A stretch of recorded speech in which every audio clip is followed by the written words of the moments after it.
children with Down syndrome also have those gait issues because of flaccid muscles, right? Okay.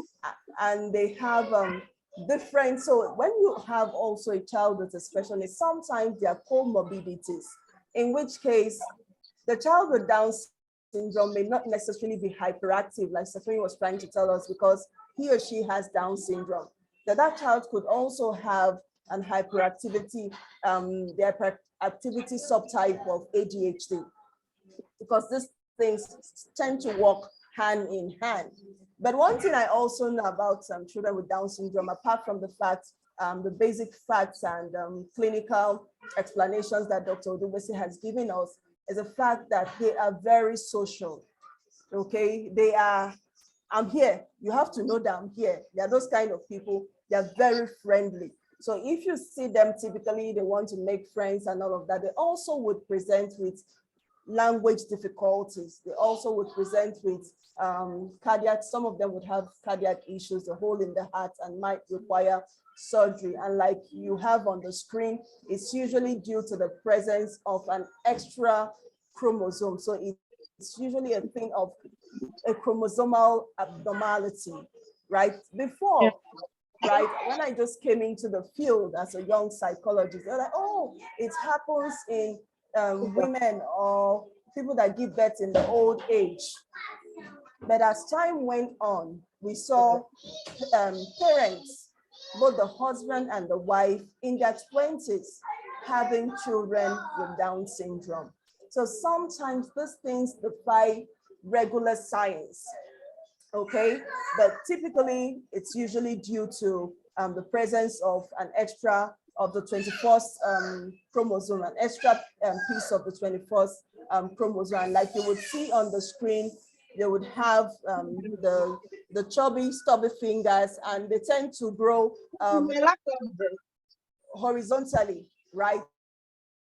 They're growing this way. They usually don't grow upward, but they are very, very friendly individuals, and they're good swimmers and they're good dancers. That I can tell you. They swim very well and they dance very well when they have opportunities to receive training in those areas. And that's because of their muscles. So what should be a disadvantage that you would see in their gaits usually comes in very handy when they are put into the crafts that allow for muscle flexibility.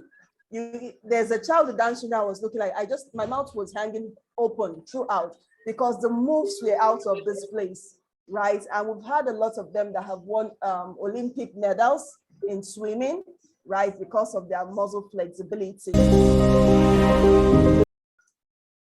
The other thing we want to talk about in terms of presentation, children with cerebral palsy, okay? Anybody, a child with cerebral palsy basically is a child that's had trauma in the brain that has impacted, in the brain area that is responsible for movements, right?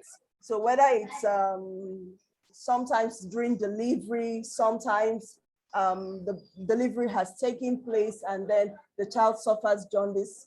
I really don't have all those technicalities when it comes to cerebral palsy, but they would say it's a non-progressive trauma to the brain, in which case, when the child has cerebral palsy, whether during birth or post-birth, that impact has happened to the brain. It will not get worse, right? But what happens is everything that has program for children's church, that church we organized for children with disabilities. I'm fine. MOJ, please, can you help us mute, please? Kindly mute yourself, ma'am. I'm sorting their payment now. Mr. Odreshe, thank you. Thank you. Those things happen. Okay, so the child usually may have difficulties with everything that has to do with movement, from speech to movement of the limbs and all of that. So a child with cerebral palsy would struggle to walk, to sit, to meet all of those motor milestones, even from the beginning of when they are given birth to. And as they grow up, they would require support to perform certain functions in life, right? And because the damage It's not something that is treatable, even though in recent times they're saying through bone marrow transplants that some of those children can get help, in which case they are able to respond better to intervention. But a lot of times it is not reversible. It's not reversible. When cerebral palsy happens with a child, it is not reversible. And one thing I always tell parents, for those of us that, okay, are still in the birthing process and know people that are in the birthing process, I know a lot of times that jaundice is a factor. When you give birth to your child and your child has jaundice, right? It is important that your child goes through all clinical procedures to ensure that the jaundice has cleared from the bloodstream. Otherwise, if it's still there, it affects the brain. It causes that damage to the brain that can lead to cerebral palsy, and then it can be devastating for the child and for the parents. I've had a situation where a parent came and she was like, oh, that her child had jaundice, but because it was time for naming ceremony, did you hear me? Because she wanted to go for the child's naming ceremony, she didn't want it to hold in the hospital. She discharged herself against medical advice. The child had jaundice, was undergoing phototherapy. It was not complete, but she said she needed to go for naming ceremony. At the end of the day, it was very, very traumatic for that child. So I always would say, when we go to the hospitals, when doctors give those advice, please let's be mindful and follow through with prescribed treatment protocols. It may be inconveniencing, but it's for the best interest for the child. And I also would say, because you also have cases of cerebral palsy due to birth asphyxia, right? We are people of faith. I want to have my child like an Hebrew woman. But you have done the scan shows the child is breech. The scan shows that the child has, Dr. Dube, so what do you call it when the child has the cord wrapped around the neck? What do you people call that?